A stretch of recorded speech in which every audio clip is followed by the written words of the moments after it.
let's look at the pattern here. We don't know all the notation to talk about the binomial theorem, but this is something useful and it's quick that you will use in future years. So binomial refers to how many parts? 2. So if you have a binomial raised to a power, there's a quick way that we could kind of evaluate that. First of all, anything to the 0 power is 1. X plus y to the first. And I'm going to write this as 1x plus 1y so that you hopefully see a pattern develop. Oh. X plus y quantity squared.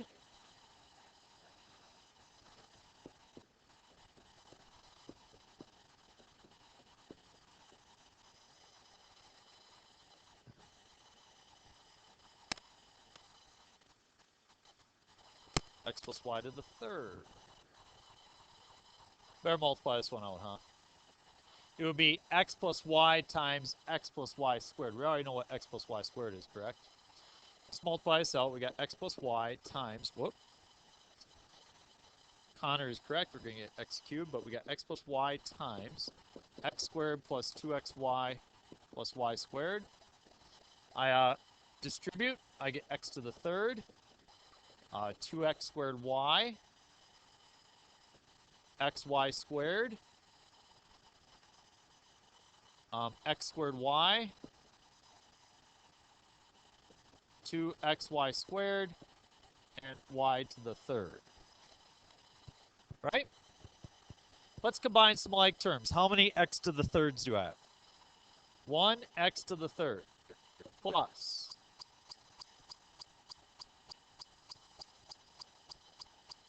3x squared y takes care of that and that.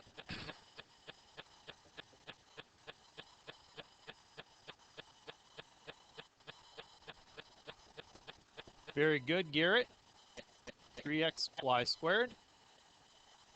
And then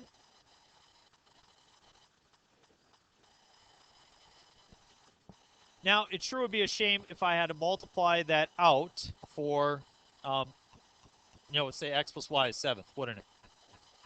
So I want you to notice the pattern. Do you see anything that seems to kind of convey itself to you as you look at these 4 results here? Anything at all? What about the coefficients? See something more.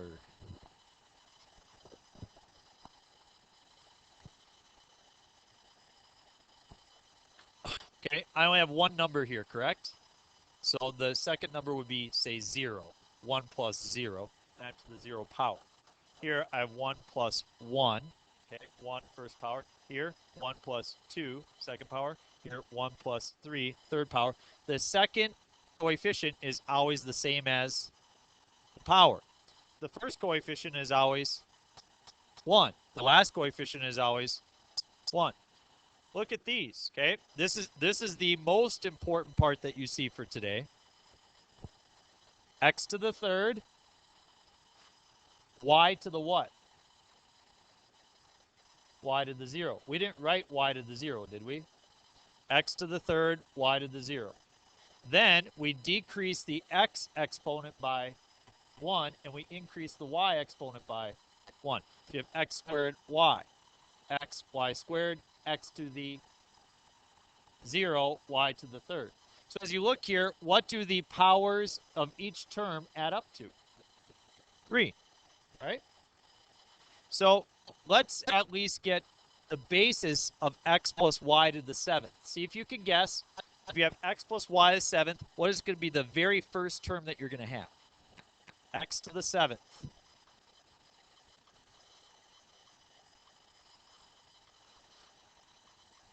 We'll talk about the coefficients later. The next term will be x to the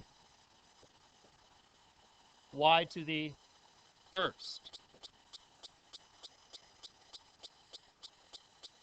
Then I'll have x to the 5th, y to the... Is everybody clear that this is the pattern that will continue? Then we'll have x to the y to the x to the y to the x to the y to the x to the first, y to the sixth, and then y to the seventh. So at least we've got that much. That's not very difficult to predict, is it? Okay. And as soon as you think it's taking a while, just remember multiplying it out 7 times could really take a while. And what would be the probability of making a mistake? Probably pretty high, correct? It's interesting we say probability because in order to get the coefficients, we're going to talk about a guy by the name of Pascal. Blaise Pascal, back in the Renaissance era, he was a mathematician. He was also a philosopher, a theologian, an artist, an inventor. He's a really, really amazing person. And he, along with a couple other people, Bernoulli and others, they wanted to kind of get rich using mathematics. And so they entered the casinos, all right? And they learned an important lesson. When you're gambling, the house always wins. The house always wins. The games are always stacked against you. Generally speaking, you know, that's why gambling addiction is an issue. People lose money gambling, all right? So, you know, but they use mathematics to try to win at gambling. And they put forth some very neat ideas that resulted in a probability theory. One thing that came out of that was Pascal's triangle, which can be used in a lot of counting principles. And what we are doing right now is actually technically a counting principle, but Pascal's triangle looks like this. It starts with a 1, and then 1 and 1. And what we do is we add 2 numbers together to get the next number. It always starts out with 1, but then what is 1 plus 1? 2, and with a 1. So now I'm going to have 4 numbers in my next one. I'm going to have a 1. What's 1 plus 2? 3. 2 plus 1? 1. Do those numbers look familiar? Look at, if we take a binomial to the 0 power, we get 1. If we take a binomial to the first power, we get a 1 and a 1. If we take a binomial to the second power, we get 1, 2, and 1. Take a binomial to the third power, we get 1, 3, 3, and 1. Well, what we want to do is to the 7th. So let's just continue with Pascal's triangle. We'll quickly figure them out. Once we write them down once, you just always refer to the sheet. Never have to do it again. 1, 4. That's for the 4th power. What's the next one?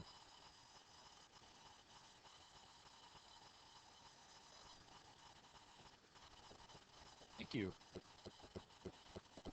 What's the next one?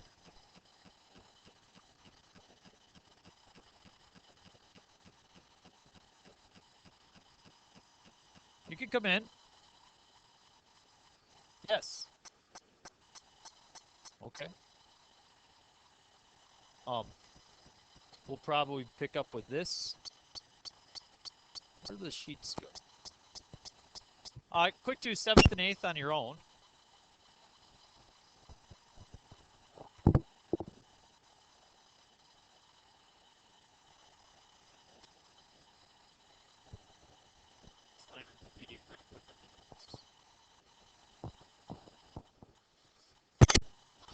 Go to 8, please.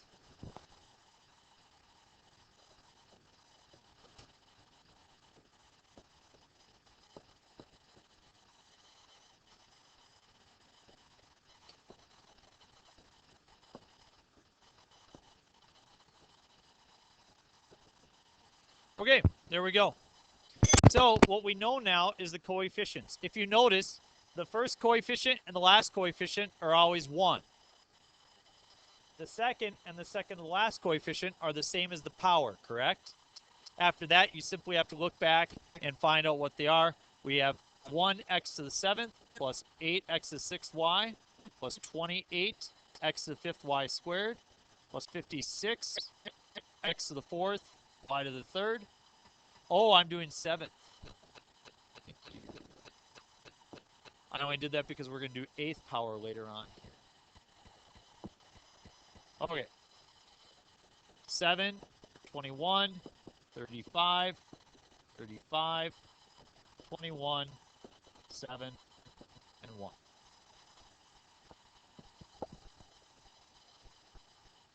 Pretty nice, huh?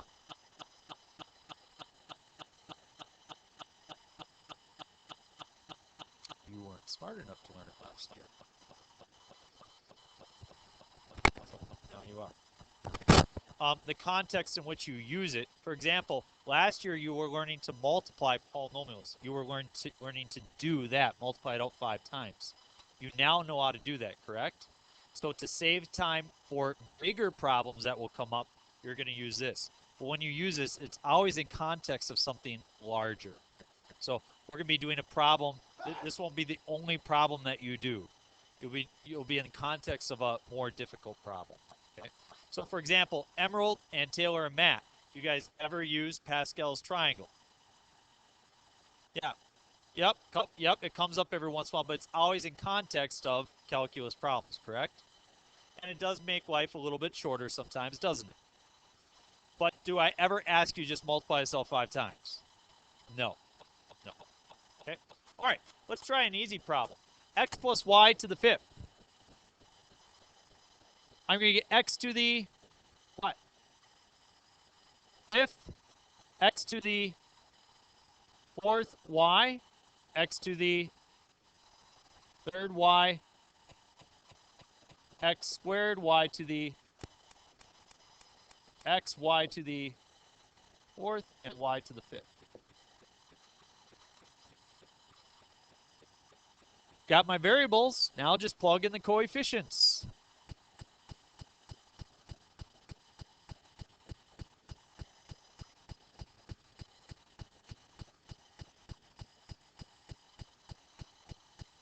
Easy peasy, lemon squeezy. This cake upside down, right? So I understand, you guys, that this problem took us a while because I was teaching you. We did that in about 15 seconds. Okay? We did that in about 15 seconds. How long would that have taken us to multiply it out by hand? A while, right? So what if it's not 2 variables? What if it's a number? Okay? What if it's a number? Well, I'm going to show you an easy example. We're going to do some more difficult ones in a second. I'm going to call this A. I'm going to call this B. I just like to assign them different letters, and then we'll plug them back in. So after I figure out what A plus B to the 4th is, I'll then substitute X in, and I'll substitute 1 in. Okay? So instead of writing X and Y, I'm going to write A and B. So this will be A to the 4th, A to the 3rd B, and what? A squared, B squared.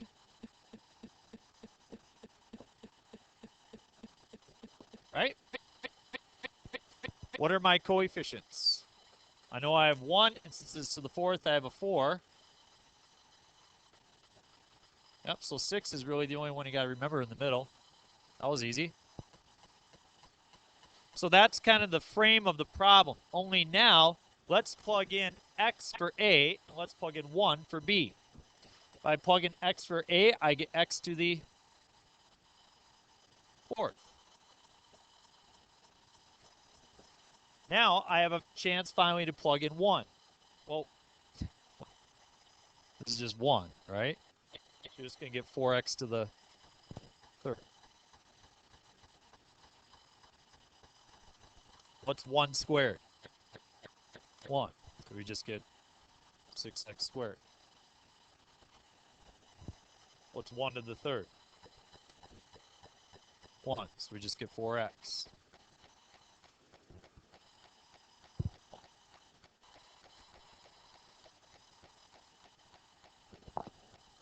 Not too bad, huh?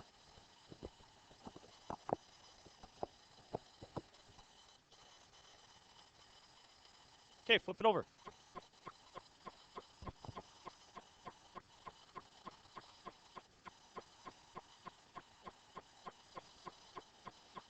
Ooh, scary, scary, huh? 8th power. What's different about this problem other than the 8th power? There's a negative. We need to learn to see what to do with the negative. I'm going to call it A and B. And I wasn't planning very well. I should have left more space horizontally and not vertically. So I'm going to run right into this problem. We'll do this one right below it. We'll have space there, okay? So here's what I do. I'm going to write out the A and the B. So I have A to the 8th, A to the 7th B, A to the 6th B squared, A to the 5th B to the 3rd, A 4th B to the 4th, A to the 3rd B to the 5th, A squared B to the 6th, A B to the 7th, and finally B to the 8th. Ugh. And as soon as you say, wow, this is taking a long time, just think about multiplying out by hand, okay?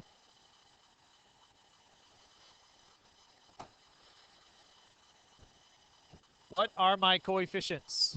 I know I got 1. I know I've got 8, 28, 56, 70, and then I could just go back down. 56, 28, 8, and 1.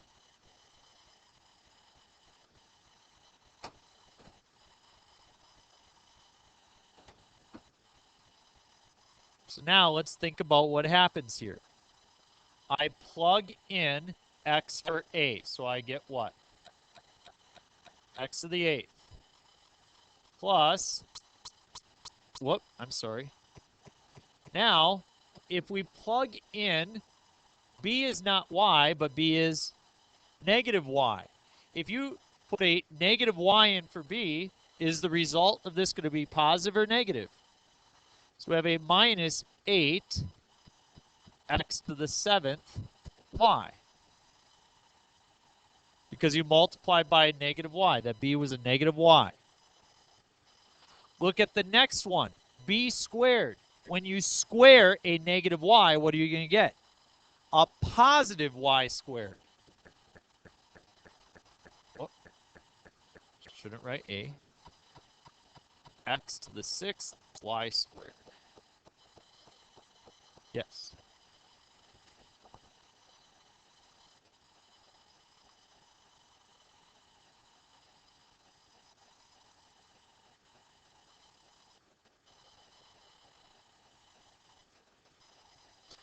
(56) a to the 5th b to the 3rd. B to the 3rd. So if you take a negative y to the 3rd, is it going to be positive or negative? It's going to be negative. So we have a negative 56. X to the 5th. Y to the 3rd. Not careful, you write down A's and B's. Negative y to the 4th. Positive or negative? Positive. So 70, x to the 4th, y to the 4th. What's happening with the negative each time? It's switching. So we could just carry on that pattern. 56, x to the 3rd, y to the 5th, plus 28, x squared, y to the 6th, minus 8, x, y to the 7th, plus y to the 8th.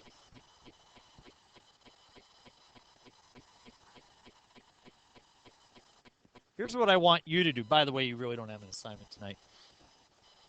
7th hour doesn't have any, they don't have class, so we'll be covering this stuff tomorrow with them. But I'll have you just simply do 2 problems at the bottom. But we're going to do the rest together in class, so as long as you follow on, you'll be good to go. So call that x, call that y, a plus 2 to the 5th. So that's x, that's y. See if you can figure that out on your own. Try to do that one on your own. So I'm going to write mine right here. Like I said, I need more room horizontally than I do vertically.